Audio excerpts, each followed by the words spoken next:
guys, so if you're thinking about planning your honeymoon in beautiful Fiji, then come along with us in this video and be sure to watch to the end for a secret location, because we spent our entire honeymoon, which was 12 nights, on the Coral Coast of Fiji, and this is how it went. I'm really loving the vibes.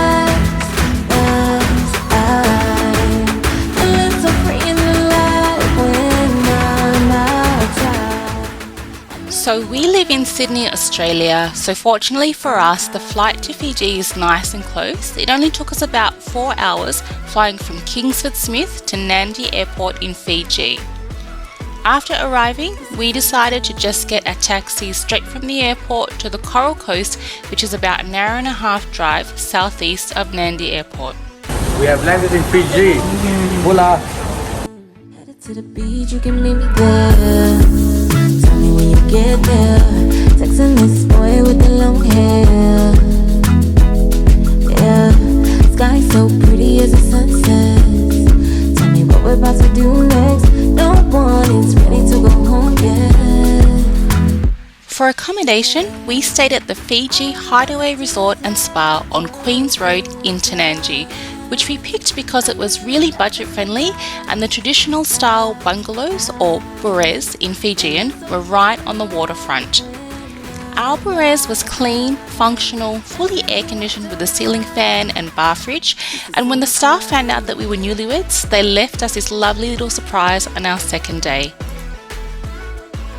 The resort also had an in-house restaurant where breakfast was included every day, while all other drinks and meals were billed to our room and could be settled at the end of our stay, but we decided to settle our bill each morning for the previous day just to help us stay on track with our budget a little better.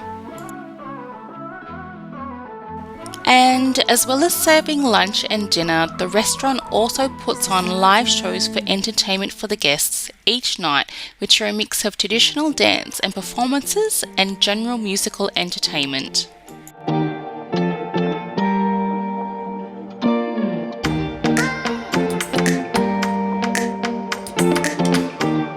While the resort had plenty of other things to do, we also wanted to get out and see more of Fiji. So we booked a day trip to South Sea Island, which was a full day departing Port Donaru Marina at 9 AM and returning there at 4:45ish PM. South Sea Island is one of the smallest islands in the Mamanuca Island group and is located about 30 minutes from Port Donaru.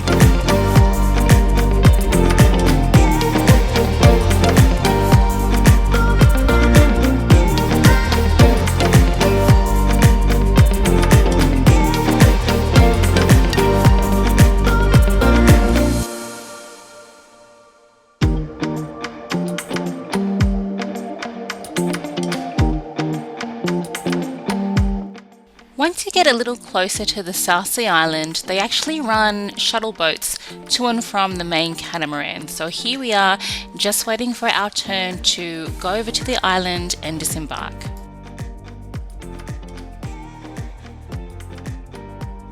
If you've ever imagined what it might be like to be stranded on a tropical island, this is definitely where you would want to be. This island was an absolute oasis, and even though it's one of the smallest islands in the group, there's still plenty to do. You can swim, snorkel, kayak, paddleboard, you can get a massage, there's even accommodation on the other side of the island, or you can simply just lay around in a deck chair, sipping cocktails and taking in the view like we did. Lunch is also included as part of the tour, and I believe that non-alcoholic drinks were included, and alcoholic drinks were available on the day at your own cost, so be sure to bring some Fiji dollars to enjoy those tropical cocktails and that Fiji bitter.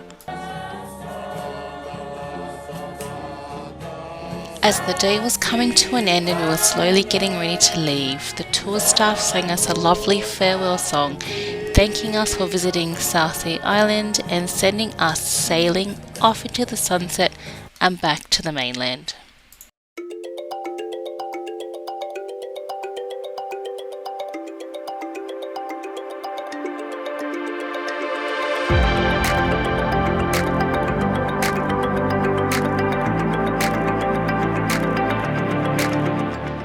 After a lazy breakfast the next day, we decided to catch the local bus into Sigatoka, the nearby town, to check out the markets, buy a few gifts for our family back home in Sydney, and hit up the local supermarket for some water and some snacks for our room. I would recommend doing this if you are staying for longer than a few days and you're budgeting that honeymoon kitty, as this will be significantly cheaper than relying on the store at your resort, and the bus trip scenery isn't too bad either.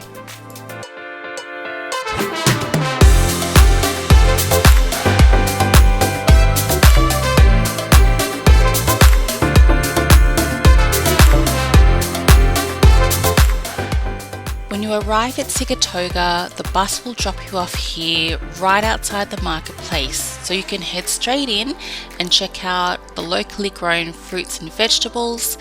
The traditional drink kava can also be found here in the marketplace, as well as souvenirs and other locally made handcrafted goods.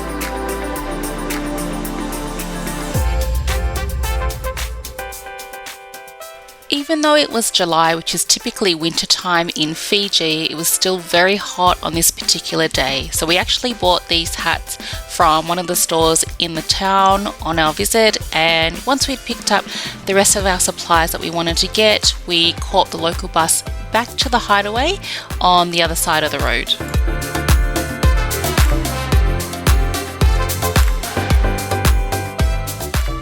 Once we got back to the resort, we actually took the next couple of days just to rest and relax and really enjoy everything that the resort had to offer.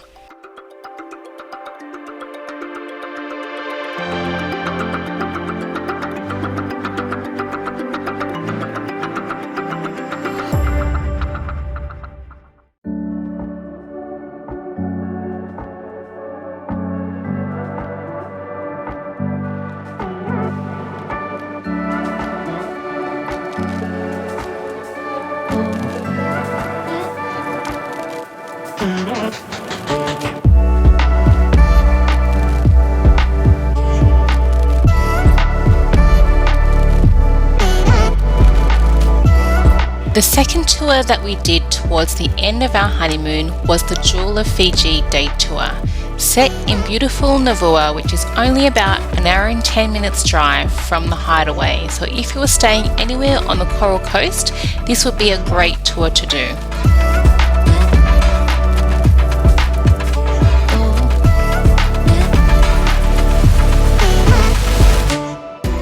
After cruising down the Navua River for about 40 minutes on a longboat, first stop was this amazing waterfall, where we spent some time swimming, and the water was absolutely amazing. It was so fresh, clear and cleansing. It was really wonderful.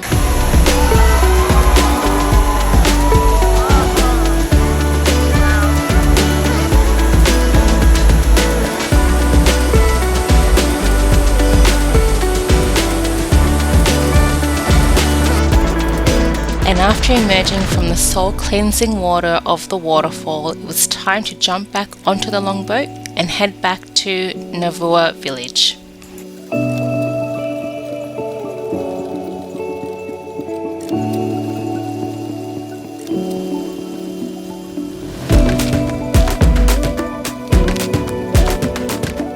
Once back at the village, we saw how some of our lunch was being prepared in the underground oven, or lovo as it is called in Fijian.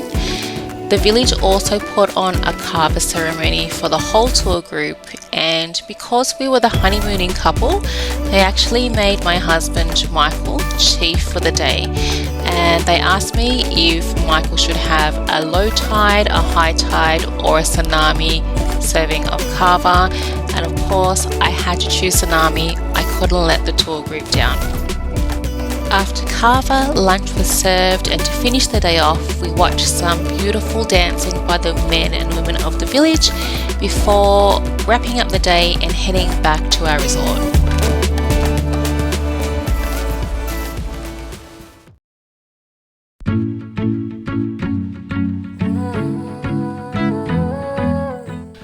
Okay, so we're getting towards the end of this video and it's time to reveal our secret location. It's so secret in fact that we couldn't tell you exactly where it is. All we know is it is not far from the Fiji Hideaway Resort. It's a couple of villages over. We actually found this place through a driver that we hired to go to a restaurant, and he also offered to take us around a couple of other tours around the Coral Coast, but he suggested this place to us, and we definitely are glad we took him up on his offer because this is an absolute hidden gem. Just check this out, guys. It is a man-made hot spring. It was a bit of a trek to get there, but it was well worth the effort because the water was like a hot bath and it was set in the most serene, beautiful, untouched location. We went in June 2022, so it was not well known about then, but I know that they were looking to run some more tours, get some more tours up and running to this particular spot. So if you're going to Fiji anytime soon and you're going to the Coral Coast, talk to the locals, ask around and find out how to get to these hot springs because it is well worth the effort. Tell me what we're about to do next. No one is ready to go home yet. So that is how we spent our honeymoon on the Coral Coast of Fiji.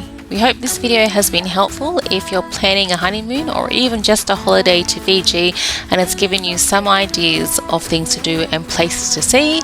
If you enjoyed this video, please give it a thumbs up and subscribe, and we look forward to seeing you in the next one.